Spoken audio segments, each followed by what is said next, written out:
Shalom, my friends, this is Max Joseph, and I'm here because I'm so excited to introduce the newest series on my channel, The Rankings. The Rankings will be exactly what you imagine. I'm going to choose a category, and I'll rank it. So whether it be the Star Wars saga, the Marvel Cinematic Universe, Oscar winners, the Best Picture nominees ranked, Harry Potter, anything. And I'll always start with the lowest and end up at the highest. And for my first ranking video, I'll be ranking the live-action Star Wars films in the Star Wars saga. So that means only the 11 films. Clone Wars will not be a part of it. Rogue One and Solo will be in this video. And an important note, this is obviously not the definitive list of the Star Wars movies. This is just my personal preference. I believe that there is no master list of Star Wars movies. If you think Attack of the Clones is the best Star Wars movie, I love that. Good for you. I'd love to know your rankings, so throw those in the comments. But before I go into my ranking, please make sure you like this video and subscribe to my channel, and ding that little bell to get notified whenever I post new videos.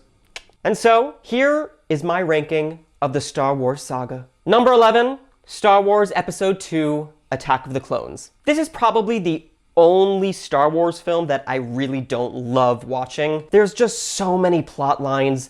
There's really poorly written dialogue, especially between Anakin and Padme. Many interesting acting choices. And it's not that I don't love the love between the two, but the lines were just like uncomfortably bad. And we don't get a look at our villain, Count Dooku, till halfway through the movie. I'll say, it is a Star Wars movie, so there's always gonna be some great action sequences, and it really was in full force here. We had a really great battle between Obi-Wan and Jango Fett. The lightsaber battle with Count Dooku was pretty awesome. But my favorite part is when we see Anakin finally find his mother, who we watch die in his arms. And I give props to Hayden Christensen, who acted the hell out of that moment. Yes, he isn't the best, but I don't think he deserves the hate that he got.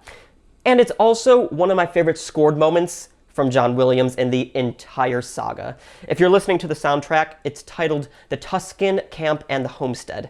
Really good stuff. But overall, the story is there, but there are just too many eye-roll moments and oiga vaults. Could have been something really special, and it just kind of wasn't.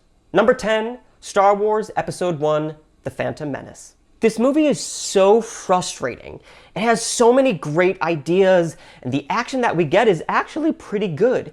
But between the unnecessarily long galactic Senate meetings, the whole ridiculous Metachlorian thing, it's just a lot of frustration I feel for it. However, like I said, there's some really good stuff that happens. The actual pod race itself is awesome, the visuals are good, but the best part of the movie is by far the final lightsaber battle between Qui-Gon, Obi-Wan, and Darth Maul. If you try and tell me that it isn't masterful, I will laugh directly into your mouth. For me, it is top 3 lightsaber battles in the saga. It is epic and exciting. And let's talk about everyone's favorite Star Wars character, Jar Jar Binks. I totally understand why he's a problem. However, this was the trilogy that came out when I was a kid, so when I saw this in 1999, I loved Jar Jar Binks. And if you try and tell me you didn't love him as a kid and you're my age, I simply don't believe you. You can hate him now. But come on, he was so much fun. So if they would have maybe trimmed a few scenes down and a couple other changes, this could have been something way better than what we ended up getting. Number 9, Star Wars Episode 3, Revenge of the Sith. I think for the most part, there are way more positives than negatives in Revenge of the Sith. The action is awesome, the visual effects are stunning, and I think the story flows for the most part. There aren't any big, just get to the stuff I want to see, enough with the Galactic Senate. It opens really well with Dooku, and we see Anakin being tempted by the dark side and Palpatine's orders, but then fast forward to the end, it doesn't give me the feeling that he's a big believer in the dark side. It feels like he just went with Palpatine because he was schmoozed by him, and then he was just kind of stuck. Like, it's sad, but it didn't feel like Anakin was a bad guy. Although, that does make it a little bit more depressing for Anakin. I feel like it just doesn't sit well for me. I felt like he was supposed to truly believe in the dark side of the Force. And with the way it was written, it's just kind of, well, I guess I'm with him now. No. But this movie legit gets an extra star for how brilliant that battle on Mustafar is between Anakin and Obi-Wan. It is filled with so much emotion and is brilliantly acted and perfectly choreographed. Most people hate Hayden Christensen screaming the entire time, but I actually really enjoy him during this battle. Does he have his other moments of, yeah. But here, I enjoyed him. And it was also really cool to see Yoda being a total badass in his fight against Palpatine. But I did want a little bit more from it. Overall, with this, I went in with low expectations because of Phantom Menace and Attack of the Clones, and I came out satisfied with this finale to the prequel trilogy. Number 8, Solo, A Star Wars Story. This was the first Star Wars movie I didn't see the day it was released, obviously of the ones that I could have seen when they were released. I saw the trailer and I was just kind of turned off by it for some reason. It just didn't hook me at all. So I waited like a full week before I finally got to the theater, and I walked out furious at myself I didn't go on opening because I really enjoyed it. Is it unnecessary and have no bearing on future films? Probably. But who cares? It's Star Wars and it's fun. I recognize that this movie isn't amazing, but I really enjoyed the adventure it took me on. I thought Alden Ehrenreich was in a very difficult position because he had to play one of the most iconic characters in the history of cinema, if you ask my opinion, and I think he did a great job. Once I was able to separate that nobody could ever possibly replace Harrison Ford, I enjoyed his performance. And it was the same with Donald Glover being Lando Calrissian. It was very hard to picture anyone else in that role that's not Billy D. Williams, but he nailed it.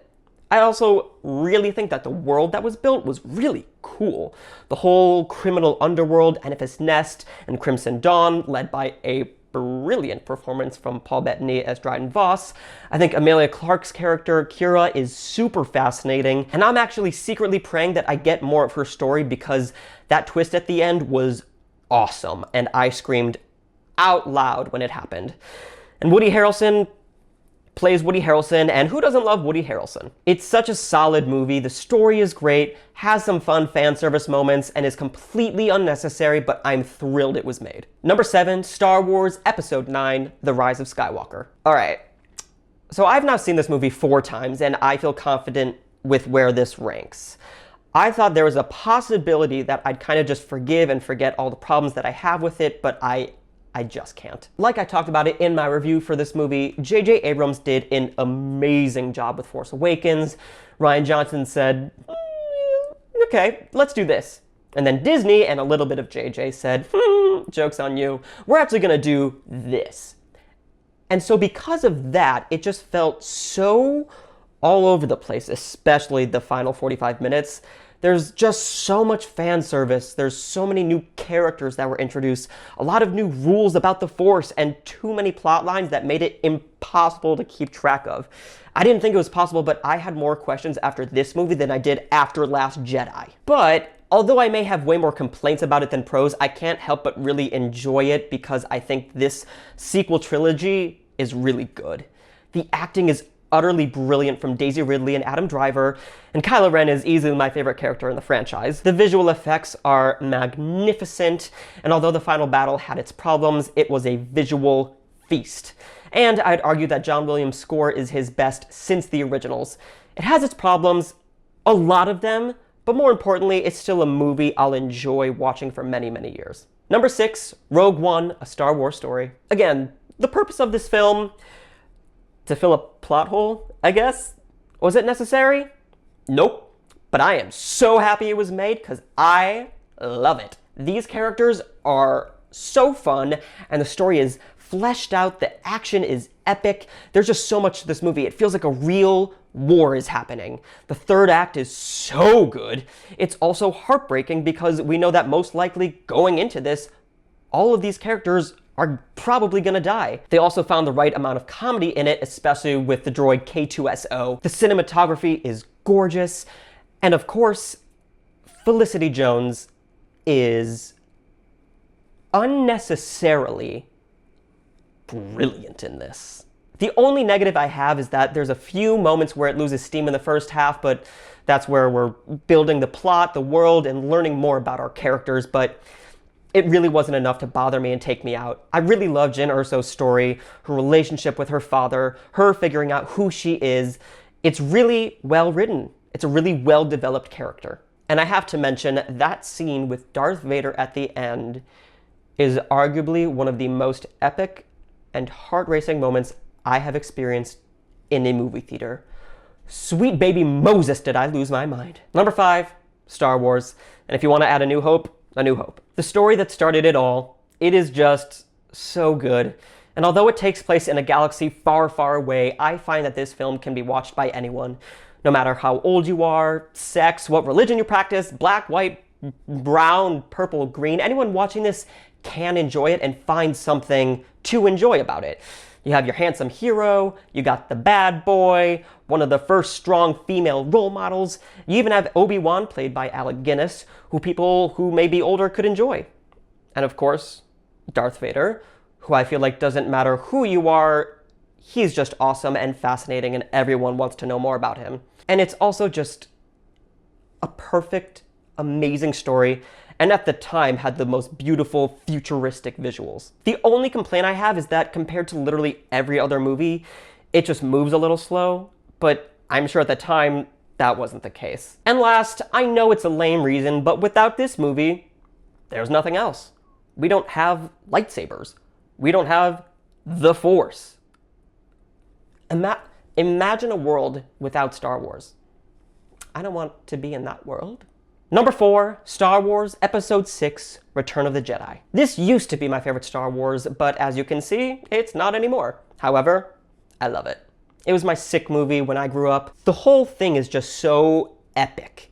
We finally meet Emperor Palpatine, who is arguably the most evil villain in the history of cinema, and Ian McDiarmid just goes for it. Like, he's so committed to this role and the world.